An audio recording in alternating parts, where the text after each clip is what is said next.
all kinds of advice designed to enlighten me. When I tell them that I'm doing fine, watching shadows on the wall, don't you miss the big time boy, you're no longer on the ball. I'm just sitting here watching the wheels go round and round. I really love to watch them roll. No longer riding on the merry-go-round.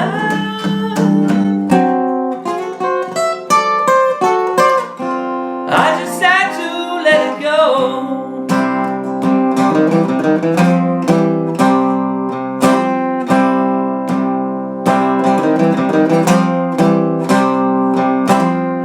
People asking questions, lost in confusion. Well, I tell them there's no problem, only solutions. Well, they shake their heads and look at me as if I lost my mind. Tell them there's no hurry, I'm just sitting here doing time.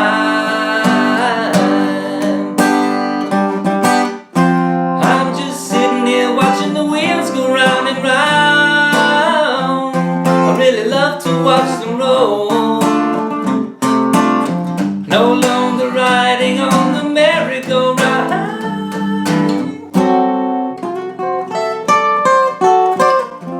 I just had to let it go. I just had to let it go. I just had to let it go.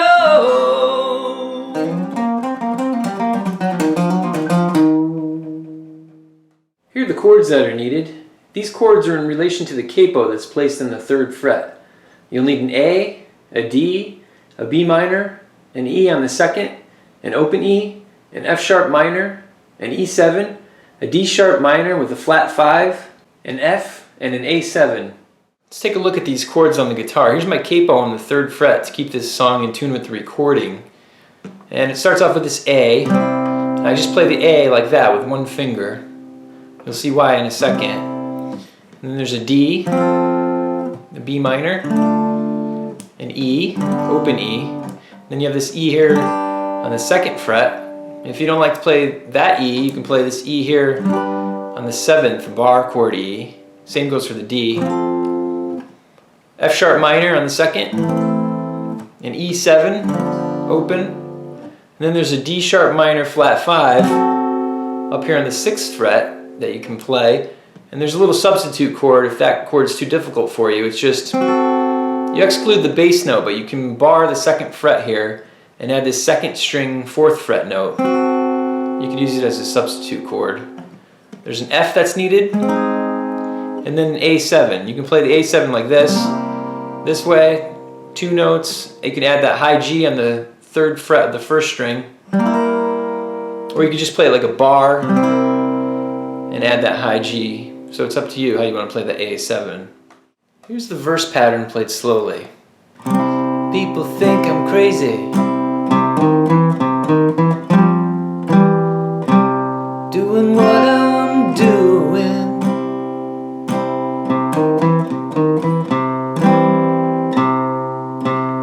Well, they give me all kinds of warnings to save me from ruin.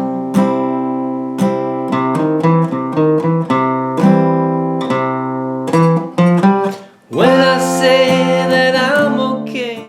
Here's the tablature for a typical verse, which includes the riff that's played during the intro.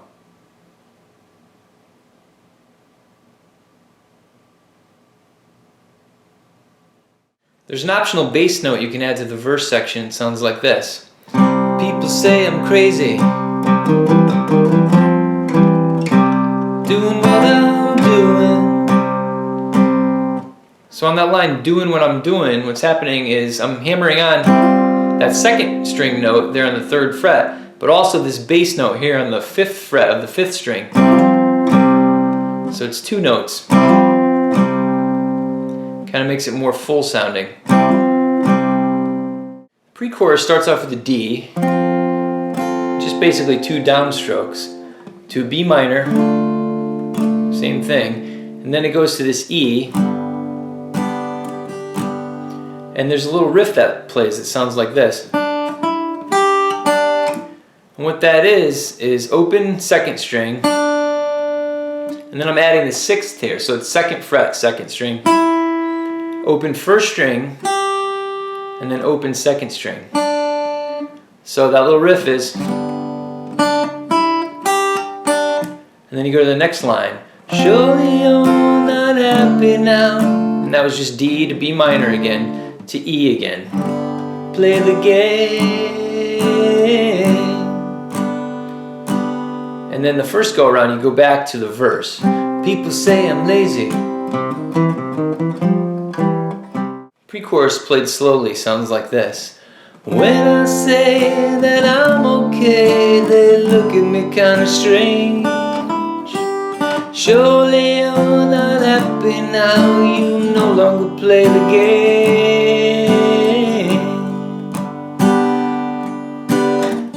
People say I'm late.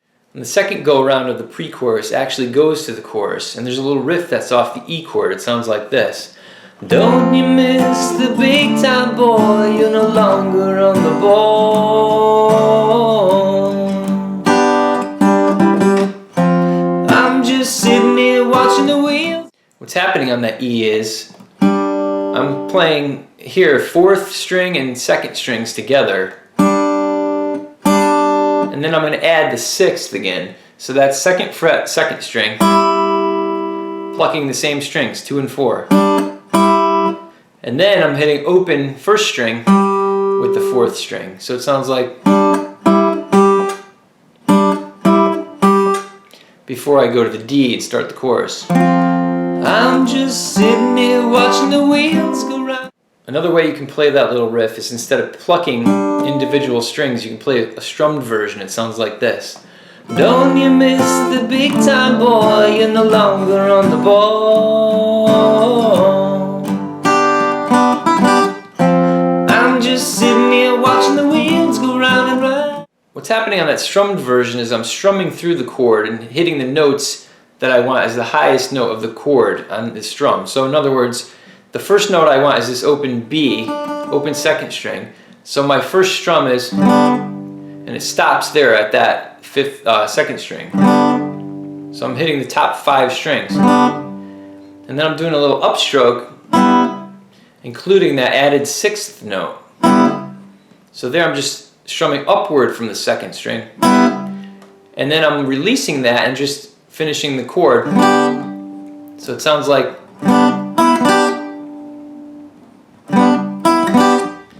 before going to the chorus. The chorus pattern starts off with a D, to an E, to an A, to the F sharp minor.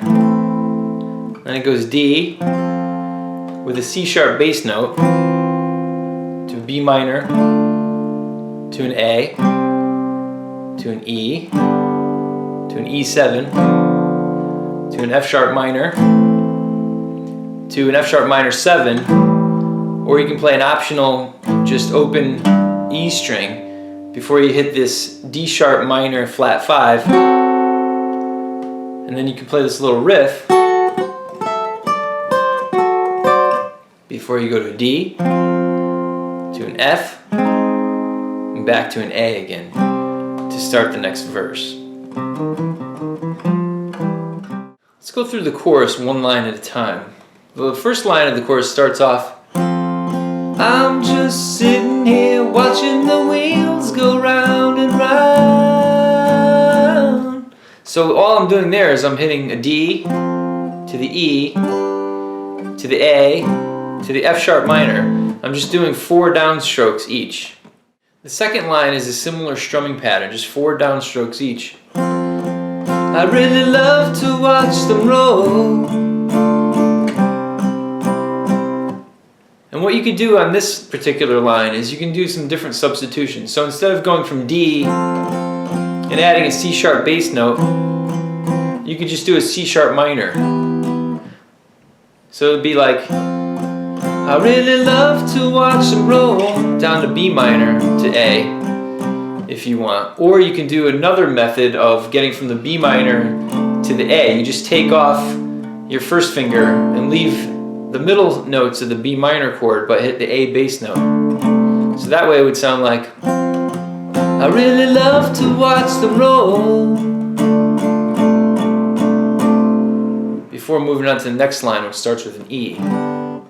The next line starts off with the E, no longer riding, and there I went to the E7, on the merry-go-round. And there when you get to the F sharp minor, you have a choice. You can either just reduce it to a F sharp minor 7th, or you can play the bass note and go to an E. So what we do is just include an open 6th string before you go to that D sharp minor flat 5 chord. And then there's an optional riff that you can play. Now if you don't want to play the riff, you could just stay on the chord before you go to, I just had to let it go. And that was just D to F and then to A. Here's the chorus riff on the D sharp minor flat 5 chord played slowly.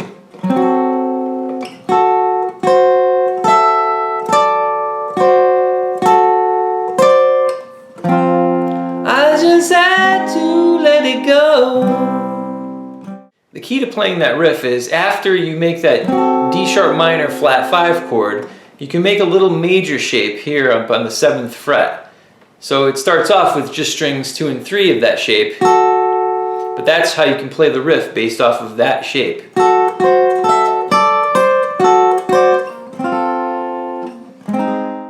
Here's the tablature for the chorus riff on the D sharp minor flat 5 chord.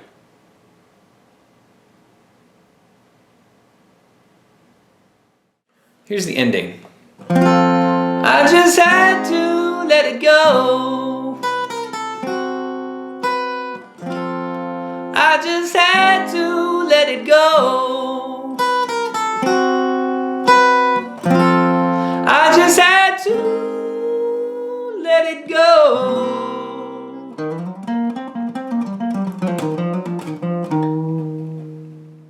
What's happening on the ending is it starts off with a D to an F. Just had to let you know to the A. And then from that A, what you do is this little walk down on the 1st string. So there, you're just barring, obviously, this A chord, but what I'm doing is here on the 4th fret, 1st string, down to the 3rd fret, down to the 2nd fret, and then I'm hitting this 4th fret now on the 2nd string, kind of strumming it like a chord at that point. So it's like, and then I'm doing an upstroke of 4th fret, 1st string after that. So it sounds like back to D, to an F, to the A, a little riff. D to the F, and back to that riff again. So it's like a little circle. Then you go D, F, for the last time where the high vocal happens. And then it goes to this A7 to end the song. And then you could do a little work after that A7 to just kind of close it out, or you could just leave it on the A7 if you want. It's up to you. What you could do for the ending is get a little creative, and typically I pick an A minor blues scale to end it on. So you just come off the A7 chord, and the appropriate scale to me sounds like that A minor blues, which is a small portion of it is here starting on the 6th string. You have the 5th fret up to the 8th fret. Then on the 5th string is 5, 6, 7, and then 5, 7 on the 4th string. And you can just pick whether you want to end it on the root note, which gives a real final ending, like.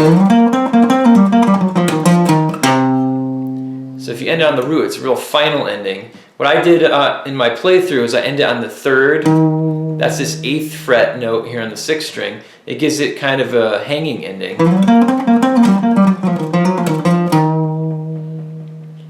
I think that's pretty appropriate for that song, but you can choose what you want to do. If you want to end it on the root, do something really simple. So after that A7 chord, you just do something simple like that to end the song, or you can make it as complicated as you wish. It's your choice.